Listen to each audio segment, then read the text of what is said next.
आरहत वाङ्मय के प्रतिष्ठित आगम 10 वे आलियम में कहा गया है। स्वयं में भविष्य इति अध्यायबम भवै एगग चित्तो भविष्यामिति अध्यायबम अपाणम ठाव इस्सामिति अध्यायबम ठिओ परम ठाव इस्सामिति अध्यायबम। प्रश्न होता है,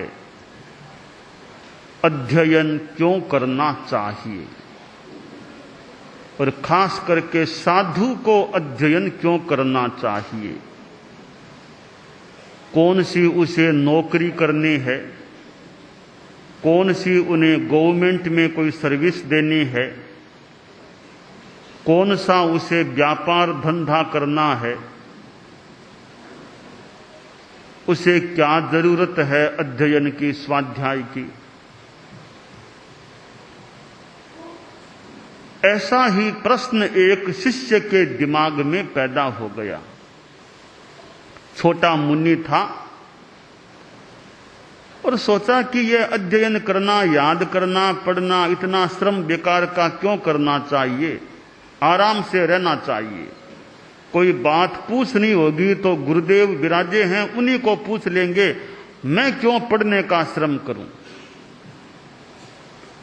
गुरु उसे यदा कदा प्रेरणा देते, वत्स पढ़ा करो, आगम स्वाध्याय करो, कंठस्थ करो। पर बाल शिष्य कहता, गुरुदेव किंग में अध्ययने ने, मुझे क्या मतलब है अध्ययन से? आप जैसे ज्ञानी गुरु मुझे प्राप्त हैं, फिर मैं क्यों ये अध्ययन के पसड़े में पड़ूं? गुरु ने कहा, वत्स अपना ज्ञान अपना होता है, अपनी आंख अपनी होती है। परावलंबन जितना कम रहे इतना उतना अच्छा है। आदमी को जीवन में परावलंबिता से जितना बचा जा सके बचना चाहिए। स्वयं आदमी पानी का ग्लास प्राप्त कर सकता है अपने हाथों से, तो क्यों प्रतीक्षा करे कि दूसरे मुझे पानी ला करके पिलाएं?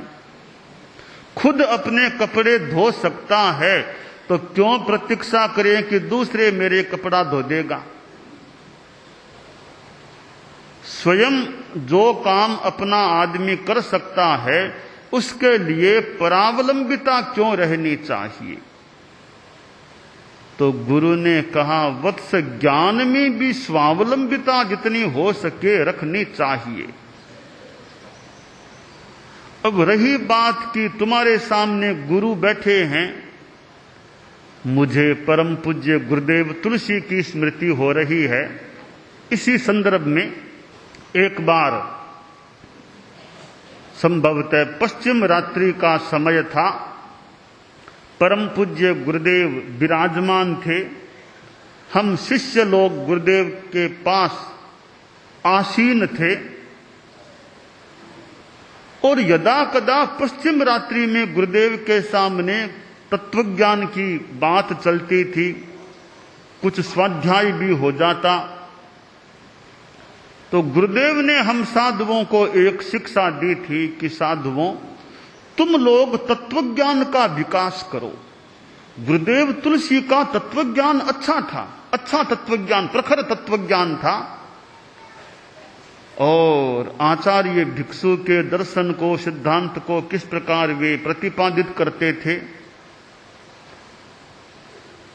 और यदा कदा वे तत्वज्ञान के प्रश्न भी पूछते थे। मैं भूल न करूं तो मैं छोटा बच्चा था, साधु बना नहीं था, तब की बात है। मैं गुरुदेव तुलसी के दर्शन करने के लिए गया था।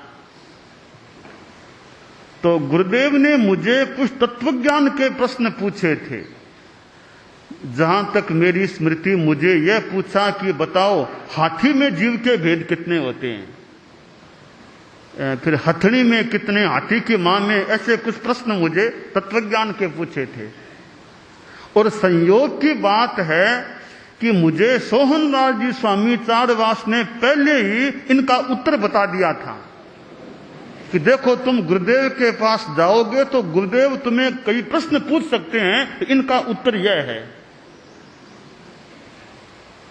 तो परम पूज्य गुरुदेव तुलसी का अपना ज्ञान था, अध्ययन था, और उनकी उपयोग की निर्मलता थी, स्फुरना थी, प्रज्ञा की स्फुरना उनमें थी।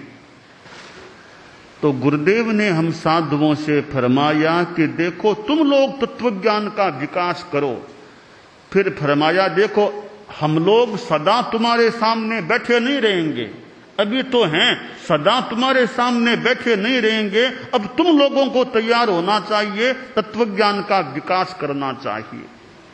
तो शिष्य के मन में यह था कि मैं क्यों अध्ययन करूं, ऐसे ही गुरुदेव सामने हैं, जो बात मन में उठेगी उन्हीं से पूछ लूंगा। तो गुरु ने कहा वत्स अपना ज्ञान होना चाहिए, स्वाध्यायान मा प्रमादि, स्वाध्याय में प्रमाद नहीं करना चाहिए। अब स्वाध्याय क्यों करना चाहिए कि मुझे श्रुत प्राप्त होगा, ज्ञान मिलेगा, इसलिए मैं अध्ययन करूं, मैं एकाग्र चित्त बन सकूंगा, इसलिए अध्ययन करूं, और मैं ज्ञान प्राप्त कर स्वयं को सन्मार्ग में स्थापित कर सकूंगा, इसलिए अध्ययन करूं, और स्वयं सन्मार्ग में स्थित होकर दूसरों को भी सन्मार्ग पर ला सकूंगा, इसलिए अध्ययन करूं। साधु साध्वियों के लिए तो जैसा कि मैंने कहा वो आगम स्वाध्याय को प्रातरास मान लें, हम प्रातरास नाश्ता मान लें, और ऐसा नाश्ता जो रात में भी लिया जा सकता है, दिन में भी लिया जा सकता है। रात में स्वाध्याय करें, चितालना करें, पुनरावर्तन करें, उस रूप में प्रातरास किया जा सकता है, आगम का प्रातरास। बताया गया आज का विषय है क्या है श्रुत सामायिक। श्रुत सामायिक एक स्वाध्याय का उपक्रम है, व्यवस्थित उपक्रम है, टाइमली उपक्रम है, नियमबद्ध उपक्रम है। अब यूं तो स्वाध्याय कभी आधा घंटा करे, कभी कम करे, कभी ज्यादा करे। श्रुत सामायिक में व्यवस्थित अध्ययन स्वाध्याय चलता है, और हमने उसकी व्यवस्था बना रखी है कि श्रुत सामायिक करें तो पहले संकल्प लें, प्रतिज्ञा लें, पहले सामायिक एक तरह से पचकें। कैसे पचकें? करेमि भन्ते सुय सामायिकम जाव मुहूर्त मेगम, बस एक मुहूर्त तक मैं श्रुत सामायिक करता हूं। अब श्रुत सामायिक का संकल्प ले लिया, हम इसमें आगम का स्वाध्याय करें या कोई आगम तुल्य ग्रंथ का स्वाध्याय करें, शांत सुधारस जैसे वैराग्य वर्धक ग्रंथों का स्वाध्याय करें, भिक्षु स्वामी दयाचार्य आदि के ग्रंथों का स्वाध्याय करें, परम पूज्य गुरुदेव तुलसी, परम पूज्य आचार्य महाप्रज्ञ जी के कितने अच्छे अच्छे ग्रंथ हैं, उनका जो आध्यात्मिक ग्रंथ हैं उनका स्वाध्याय करें, या चितालना कर लें, वाचन कर लें, तत्वज्ञान की चर्चा कर लें। इस रूप में स्वाध्याय में वह एक मुहूर्त 48 मिनट का समय बीतना चाहिए, और उस एक मुहूर्त में बीच में आहार पानी कुछ भी नहीं करना, पानी भी नहीं पीना, न आहार करना न पानी पीना। उस एक मुहूर्त में बीच में उठने का प्रयास भी यथासंभव नहीं करना चाहिए, एक जगह जम करके रहना चाहिए, और नींद लेने से बचना चाहिए उस समय। दूसरी बातों से यथासंभव बचना चाहिए, दूसरी बातें नहीं, ज्ञान की बातों करनी चाहिए, ज्ञानाराधना उस दौरान होनी चाहिए। और सामायिक का कालमान पूरा हो जाए तो उसको पार लेना चाहिए। सामायिक को पारना भी होता है। पारना कैसे? जंगवाइद्धम बच्चामेलियम हीनक्षरम अच्छक्षरं पयहीनं विनयहीनं घोषहीनं जोगहीनं सुट्ठुदिन्नं दुट्ठुपरिच्यम अकाले कौ सज्जाओ काले न कौ सज्जाओ असज्जा इये सज्जा इयम सज्जा इये न सज्जा इयम तस्मिच्छामि दुक्कड़म। यो सामायिक को पा लिया, अब हम सामायिक से श्रुत सामायिक से फ्री हो गए, अब भले पानी पियो, जो भी करना हो सो करो। तो यह श्रुत सामायिक की व्यवस्था है। और ज्ञान वृद्धि का, ज्ञान पुष्टि का यह एक माध्यम है। साधना में आगे बढ़ने के लिए स्वाध्याय भी एक सहायक तत्व होता है। प्राचीन साहित्य में तो कहा गया है, बारस बिहम मिवि तवे सभ्यंतर बाहिरे कुशल दिट्ठे नय अथि नवि हो ही सज्जाय समम तवो कम्मम। 12 प्रकार का तप जो जिनेश्वर देव द्वारा संदिष्ट उपदिष्ट है, उसमें स्वाध्याय के समान दूसरा कोई तप न तो है और न होगा। यानी सर्वोत्तम तप स्वाध्याय को बताया गया है।